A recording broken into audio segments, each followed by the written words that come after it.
Terus buat yang bertanya, kenapa Isuman itu kehilangan kekuasaannya di SM? Jadi jatuhnya SM Entertainment ini juga akan menyebabkan kejatuhan bagi yang lainnya juga. Kayak gitu. Hi everyone, welcome back lagi to my YouTube channel bersama dan aku Yusril Kim. Sekali lagi terima kasih banyak buat kalian yang sudah ngeklik video ini dan juga nonton video ini. Thank you so much dan aku doakan kalian menonton diberikan kesehatan, kebahagiaan dan juga God bless you. Nah guys, dalam video kali ini kita itu akan ngebahas tentang sebuah threadnya itu dari @hadasa_loop. Jadi teman-teman, untuk thread yang sudah dibuat oleh Hadasa ini benar-benar lagi viral banget, yang menceritakan tentang teori di balik Kakao yang sudah ngebeli saham dari SM Entertainment. Dan selain itu, threadnya ini juga sudah menjelaskan tentang teori sebenarnya di balik Isuman yang akhirnya bergandengan tangan bersama dengan Hype Label. Itu bukan hanya untuk menyelamatkan SM Entertainment saja, tetapi menyelamatkan industri musik K-pop. Sebenarnya ya untuk threadnya itu kan udah ada ya di Twitter ya. Dan kalian juga mungkin bisa baca threadnya itu tanpa nonton video ini. Tapi teman-teman, seperti yang sudah aku baca di Twitter, itu ada beberapa thread yang mana threadnya ini tidak bisa diterjemahkan ke dalam bahasa Indonesia. Dan mungkin ada beberapa dari kalian yang agak kurang paham tentang hal tersebut. Jadi inilah tujuan pembuatan dari video ini. Dan tanpa basa-basi lagi, berikut adalah bagaimana teori konspirasi selengkapnya. Well, teman-teman, langsung saja kita mulai dari thread yang pertama. Karena di sini saya tuh melihat banyak banget stan K-pop yang bingung dan juga berspekulasi kenapa Hype membantu Isuman melawan Kakao. Saya akan mencoba menjelaskan mengapa eksekutif Big Three dan juga Hype menentang pengambil alihan Kakao. Pertama, Kakao itu bukan hanya konglomerat. Mereka itu adalah salah satu konglomerat terbesar di South Korea atau di Korea Selatan. Jika menurut kalian Big Three dan juga Hype adalah ikan besar atau dalam artian adalah agensi yang besar, agensi yang gede dan juga kaya raya di Korea, izinkan saya memberitahu kalian bahwa untuk Kakao itu adalah Tiger Shark atau hiu paus. Jadi mereka itu lebih dari sekedar agensi besar. Dan mereka itu berada di antara konglomerat atau cebol di Korea Selatan. Kalian bisa pikirkan Kakao itu sebagai Elon Musk atau Mark Zuckerberg yang dari Korea. Dan kalian juga bisa bayangkan Elon Musk atau Tesla memiliki Amazon, Google, Uber, Lyft, or Grab, PayPal, Spotify, Fiverr, or Telegram, Facebook, dan juga lain-lain. Dan Korea itu punya konglomerat lain yang lebih besar dan juga lebih kuat. Contoh, ada Kakao, Samsung, SK, dan juga Hyundai Group. Sebanding dengan perusahaan Big Three dan juga mereka mungkin adalah hiu putih hebat tetapi tidak seperti Kakao Group. Mereka ini tidak seagresif Kakao dan juga CG Group yang memperluas pengaruhnya ke K-pop dan di sektor hiburan. Biasanya untuk Kakao dan CG itu akan menargetkan perusahaan kecil hingga menengah seperti Starship. Bener juga sih, karena kalau aku lihat untuk Kakao sama CG itu kalau mengakuisisi ya, mereka nggak mengakuisisi agensi-agensi yang sudah gede, tapi agensi yang menengah, bukan kecil juga sih, tapi lebih tepatnya adalah ke agensi-agensi yang menengah. Dalam akuisisi mereka dan juga Big Three, Hype tentu akan baik-baik saja karena itu tidak akan mengganggu industri. Ada tingkat persaingan kompetitif antara Big Three dan juga Hype. Tapi itu adalah sesuatu yang umum di antara rekan-rekan di industri ini. Namun, yang membuat Kakao menjadi berbeda adalah fakta bahwa mereka itu merupakan perusahaan yang berbasis teknologi dan juga memiliki jangkauan yang lebih luas daripada Big Three dan juga Hype. Oh ya teman-teman, untuk informasi ya, Kakao ini emang benar-benar perusahaan yang berbasis teknologi. Ada banyak banget aplikasi yang sudah mereka buat. Kalian tahu nggak sih Kakao Talk? Itu juga dibuat oleh Kakao loh teman-teman. Habis itu kalau untuk di aplikasi PC ada yang namanya Daum Player atau Pod Player. Nah itu juga miliknya Kakao. Dan kalian tahu nggak sih Melon? Nah Melon itu juga teman-teman punyanya Kakao. Habis itu Kakao juga tidak hanya sampai di situ saja, tapi mereka banyak banget teman-teman bisnisnya. Ada di transportasi sampai di keuangan juga. Jadi jangan heran kenapa Kakao itu menjadi salah satu perusahaan konglomerat. SM adalah perusahaan besar, bahkan lebih besar dari Hype dalam hal pengaruh. Itu dikarenakan anak perusahaan SM terdiri dari modeling, produksi TV dan juga film, manajemen artis, dan lain-lain. Hampir seperempat ataupun setengah dari selebriti, komedian, dan juga aktor serta aktris di Korea berafiliasi dengan SM Entertainment. Dan sampai batas tertentu YG dan juga JYP. Inilah yang membuat Big Three itu kuat. Karena pengaruh mereka juga melampaui musik, jadi meskipun Hype adalah yang paling menguntungkan, Big Three terutama SM masih memegang pengaruh yang cukup besar atas media. Begitu Kakao mengakuisisi SM Entertainment, ini tentu akan menjadi kekuatan yang tangguh tidak hanya di industri hiburan K-pop, tetapi juga menjadi lebih kuat di media. Biasanya ini tidak apa-apa, tetapi karena Kakao adalah perusahaan teknologi, resikonya itu menghancurkan sistem K-pop, terutama SM Entertainment. Tidak seperti Park Jin Young, Yang Hyun Suk, dan juga Bang PD, yang mana mereka semuanya berasal dari industri musik ataupun produser musik. Eksekutif Kakao sebagian besar berasal dari sektor teknologi. Siapa bilang sih mereka itu tidak akan berubah seperti Elon dan juga memecat karyawannya atau lebih buruk membubarkan atau mengatur ulang grup K-pop menjadi supergroup ataupun label. Yaps, pembubaran juga umum di antara Big Three dan juga Hype. Tapi kali ini itu akan lebih menguntungkan karena Kakao tidak memiliki music background. Apalagi, mengizinkan Kakao juga bisa memicu konglomerat besar lainnya menjadi mengakuisisi Big Three lainnya. Bener juga sih, benar-benar. Ini juga adalah sesuatu yang dapat mengancam keberadaan K-pop. Jadi saya pikir Hype ataupun Bang PD dan Isuman memahami ini. Itulah alasan mengapa terlepas dari perbedaan mereka, mereka juga sepakat untuk saling membantu dalam krisis yang membayangi ini. Oh ya teman-teman, kalian juga perlu tahu ya, di tahun sebelumnya aku lupa banget di tahun berapa, antara tahun 2020 atau enggak tahun 2021 sih. Nah pada kala itu Isuman kan emang bener-bener juga pengen jual sahamnya. Dan pada kala itu Hype juga pengen ngebeli teman-teman. Tapi Isuman ini nggak setuju gitu dengan bagaimana proyek dari Hype Label. Jadi pada akhirnya dia nggak jual sahamnya ke Hype ataupun Bang Sehyuk. Tapi karena mungkin Isuman udah buntu banget nih jalannya gitu ya kan. Gimana sih gitu untuk menyelamatkan sistem K-pop saat ini? Jadi itulah yang membuat dia sama Bang Sehyuk bergandengan tangan. Kayaknya gitu sih. Lanjut kita baca lagi seperti apa trade-nya. Kakao ini itu ibaratnya White Walker yang berencana menyerang Westeros atau industri K-pop. Ini tuh seperti perumpamaan ya teman-teman. Seperti halnya keluarga bangsawan di Westeros, keluarga besar juga mengesampingkan konflik masa lalu mereka untuk mencegah invasi karena jatuhnya satu rumah besar dapat menandakan jatuhnya semua orang.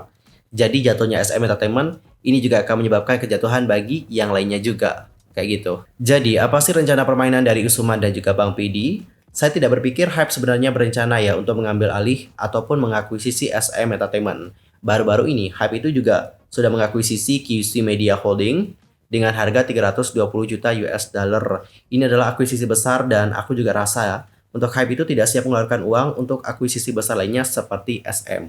Bener banget sih, udah ngeluarin duit yang gede banget nih, lagi ngeluarin duit yang gede lagi untuk SM Entertainment. Kalau tidak salah, nominalnya itu mencapai 5 triliun rupiah loh teman-teman. Rencana dari Hype dan juga Lee Suman mempersulit Kakao untuk membeli lebih banyak saham SM yang akan menjadikannya sebagai pemegang saham utama. Masuk akal, dengan diumumkannya rencana Hype untuk mengakuisisi SM Entertainment, diperkirakan untuk saham SM itu akan naik sehingga membuat Kakao lebih mahal untuk membeli saham SM Entertainment.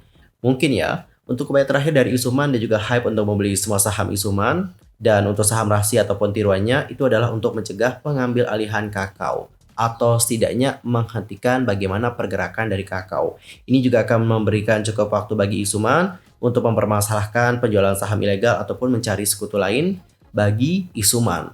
Dan bahkan teman-teman ada sebuah artikel yang mana di sini untuk kedua CEO-nya dan juga eksekutif itu benar-benar juga sangat menentang banget tentang bagaimana penjualan saham yang dilakukan oleh Isuman kepada Hype. Mereka merasa ini juga akan mempengaruhi bagaimana SM 3.0.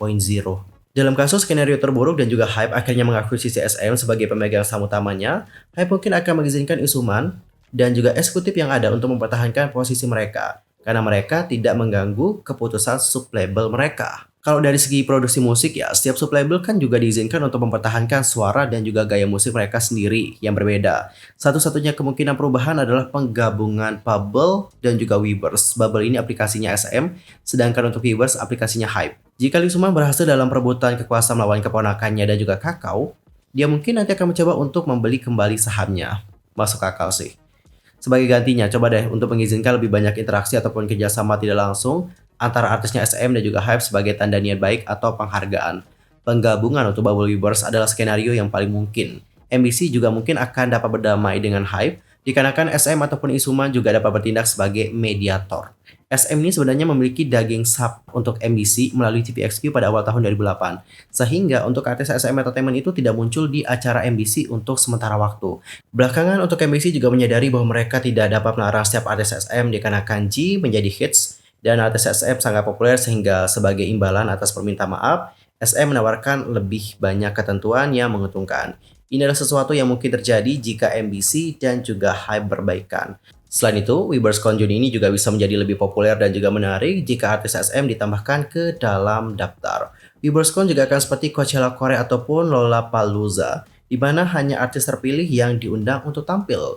Selain itu, Bubble juga dapat saja mencoba menyalin ini tetapi mengingat persahabatan Hype yang baru ditemukan dengan Isuman, keduanya mungkin akan memiliki aktivitas yang lebih kooperatif jika mereka berhasil melawan Kakao. One more time, Hype itu tidak membantu Lee Suman dikarenakan mereka memiliki persahabatan murni atau apapun. Kedua belah pihak itu juga memiliki kepentingan pribadi masing-masing. Itulah mengapa mereka memutuskan untuk melanjutkan aliansi ataupun kerjasama. Untuk Lee Suman, dia juga ingin membalas dendam keponakannya karena berkolusi dengan Kakao di belakangnya. Sedangkan Hype itu juga ingin mencegah ataupun melindungi dirinya agar tidak menjadi target dari Kakao berikutnya. Kakao dan anak perusahaannya juga pernah membubarkan grup K-pop sebelumnya, tetapi mereka tidak pernah mendapatkan banyak perhatian. Karena untuk artis-artis ataupun grup dari Kakao itu tidak sepopuler artis ataupun grup dari Big Three. Let's say untuk artis-artis mereka dulu yang pernah dibubarkan itu ada History. Ada yang tahu gak sih tentang History? Terus buat yang bertanya, kenapa Isuman itu kehilangan kekuasaannya di SM? Bener ya? Padahal kalau kita lihat, Isuman ini menjadi pemegang saham terbesar di SM Entertainment. Lalu kenapa ya Isuman itu kehilangan kekuasaannya? Apa yang terjadi? Ternyata untuk masalahnya itu ada pada co-CEO dari SM Entertainment yang juga merupakan keponakan dari iparnya. Dan kalian juga pasti tahu dong siapa dia. Yap, siapa lagi kalau bukan Chris Lee atau Lee Song Soo. Disebutkan di sini bahwa Chris Lee dan juga sekutunya mengakhiri hubungan SM dengan Isuman. Jadi Isuman seperti yang sudah aku jelaskan dalam video sebelumnya itu punya sebuah perusahaan pribadi namanya adalah Light Planning yang ngurus produksi musik dari SM Entertainment.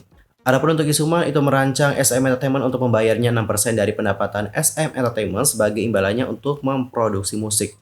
Selama bertahun-tahun pemegang saham SM tidak senang dengan hal ini. Dan untuk yang nulis tweet juga mengatakan bahwa dirinya juga tidak akan senang dengan hal tersebut. Dan Chris Lee serta Kakao melihat hal ini sebagai kesempatan untuk meyakinkan pemegang saham dari SM Entertainment tentang bagaimana sifat egois dan juga serakah dari Isuman untuk mengusirnya dari SM Entertainment. Dan Isuman juga setuju karena dia juga masih punya saham. Tapi apa yang dia tidak duga adalah bahwa itu semua adalah jebakan. Chris Lee dan juga sekutunya diam-diam berkolusi dengan Kakao untuk pengambil alihan dari saham SM Entertainment. Tanpa pengetahuan dari Isuman sebagai pemegang saham terbesar, saham baru SM pun dikeluarkan dan juga dijualkan ke Kakao. Ini berarti bahwa Kakao selangkah lebih dekat. Dan tidak punya pilihan lain untuk mencegah Kakao mengambil alih perusahaannya, Isuman pun telepon Bang Pidi atau minta bantuan dari Bang Pidi. Dan pada akhirnya setelah nelpon dan juga meminta bantuan, akhirnya Isuman dan juga Bang Pidi itu membentuk sebuah aliansi ataupun kerjasama. Kerjasama mereka ini dilakukan untuk melawan Kakao. Jadi apa sih yang sebenarnya dilakukan nih oleh Isuman dan juga Hype? Adapun untuk mereka itu katanya merilis pernyataan tentang persetujuan mereka untuk menenangkan para pemegang saham.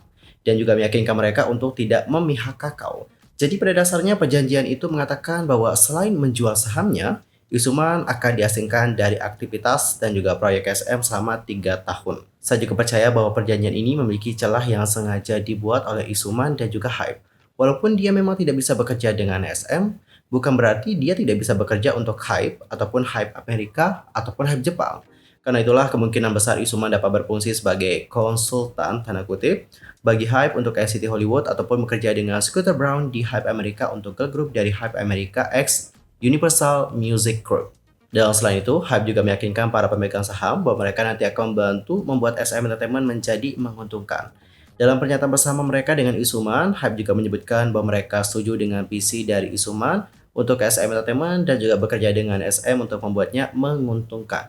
Ini berarti bahwa SM akan mempertahankan suara dan juga musiknya yang berbeda. I see that.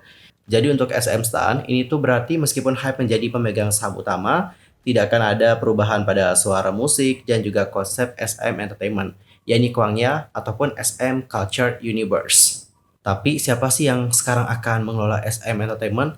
Nah, dikarenakan Hype kan bersekutu ya dengan Isuman. Dia akan menentukan siapa yang akan menggantikan Chris Lee. Intinya adalah CEO sementara ini tidak lagi menjadi menantu Isuman. Selain itu, saya juga masih berpikir bahwa aliansi Hype SM sebagian besar akan terlihat pada merger Weverse x Diryu Bubble. Weverse Conference itu kemungkinan besar akan menjadi Coachella ataupun Lollapalooza Korea di masa mendatang. Setuju sih, dan pasti bakalan menarik banget. Buat kalian yang bertanya-tanya seberapa besar perusahaan dari Kakao, jadi teman-teman, Kakao ini adalah perusahaan berbasis teknologi yang benar-benar besar banget, sehingga mereka itu punya 47,5 juta pengguna aktif bulanan di Korea. Ini berarti bahwa untuk Kakao itu punya pelanggan sekitar 90% dari populasi Korea kalau kita mengacu pada tahun 2021. Karena di tahun 2021 disebutkan bahwa untuk jumlah populasi di Korea itu mencapai 51,74 juta. Adapun untuk teknologi dari Kakao itu juga benar-benar banyak banget dan juga tersebar di berbagai bidang, mulai dari taksi, peta, streaming musik, perdagangan cryptocurrency, dan bahkan autentikasi. Dan mereka juga pada dasarnya adalah White Walkers ataupun Thanos. Dan jika mereka mengambil alih SM, kemungkinan besar mereka ini akan memprioritaskan laba dan juga pemotongan biaya untuk memulihkan uangnya. Dan kalian juga harus ingat karena SM adalah bagian dari Big Three, Tentu mereka juga menghabiskan banyak uang untuk membeli saham dari SM Entertainment, mengakuisisi perusahaan sehingga mereka akan memaksimalkan apa yang bisa mereka dapatkan dari SM Entertainment. Sangat masuk akal sih. Ini berarti mereka bisa memecat karyawan dan juga membubarkan grup yang tidak menguntungkan. Hal yang sama juga dapat dilakukan karena perusahaan lainnya seperti Starship, IST, dan lain-lain.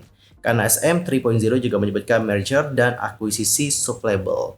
Kakao dan anak perusahaannya itu telah membubarkan grup sebelumnya seperti Melody Day, History, dan lain-lain. Tetapi sayang, mereka itu tidak sepopuler untuk artis dan juga grup Big Three lainnya, sehingga pas saat mereka dibubarkan ya teman-teman, itu tidak terlalu mencuri perhatian dan bahkan kerap kali diabaikan oleh publik dan juga media. Kakao sekarang dapat memanfaatkan jaringan luas SM untuk mendapatkan pijakan yang lebih besar di media.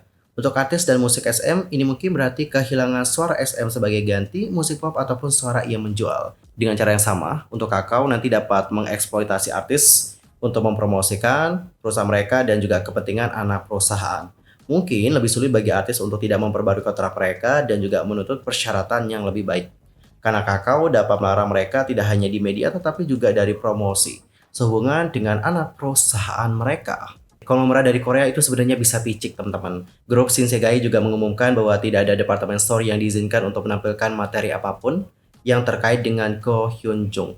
Termasuk nih salah satu dukungan produknya. 2 tahun setelah pencariannya dengan CEO dari Shinsegae pada tahun 2018. Agak serem kalau berurusan dengan cebol karena mereka punya untuk mengendalikan apapun. Jika grup dan artis adalah penghasil uang terbesar mereka, The Big Three dan Hype itu tidak picik ataupun tidak bisa melakukan ini juga. Tapi beda nih, ketika konglomerat ataupun cebol besar seperti Kakao itu lebih kuat dan berpengaruh untuk bisa melakukan hal seperti ini. Saya juga telah menyebutkan bahwa pengambil alihan Kakao yang sukses dapat mendorong Kakao dan konglomerat lain untuk melakukan pengambil alihan YG, JYP, dan bahkan Hype. Jika ini terjadi, eksploitasi dalam industri K-pop diperkirakan hanya akan memburuk. Dikarenakan konglomerat yang digerakkan oleh keuntungan mengambil alih ekosistem K-pop. Well teman-teman, jadi seperti itulah bagaimana teori yang sudah dibuat oleh Hadasa_Lu. Jadi kesimpulannya adalah kekhawatiran utama dari Isuman dan juga Hype itu akan memperburuk bagaimana sistem dari K-pop. Dengan Kakao yang sudah mengakui sisi SM Entertainment, tidak menutup kemungkinan akan membuat cebol ataupun konglomerat dari Korea lainnya itu juga akan mengambil langkah yang sama untuk menguasai industri musik K-pop. Sekarang untuk Kakao udah ngaku sisi SM, kemungkinan target mereka selanjutnya adalah YG, JYP, dan bahkan Hype Label. Kalau sudah diakuisisi satu persatu agensi besar ini yang akan memperburuk bagaimana ekosistem K-pop yang selanjutnya. Karena teman-teman seperti yang aku amati juga dari generasi kedua ya, aku nggak ngamati generasi satu, tapi dari generasi kedua, untuk agensi-agensi Big Three itu memang kayak untouchable, atau kayak nggak bisa tersentuh gitu loh oleh para konglomerat atau mencebol. Pas mau disentuh, nggak suka gelai, jadi kagak bisa disentuh gitu loh. Jadi takutnya nih gitu setelah SM Entertainment, para konglomerat bakalan berambisi nih untuk menguasai agensi-agensi K-pop yang lain. Well teman-teman, cukup sekian untuk hari ini. I'm Yusoki pamit dan aku juga mohon maaf jika ada salah sampai dalam ucapan, sikap, tindakan, and everything. I'm so sorry banget. See you next time di video berikutnya and goodbye.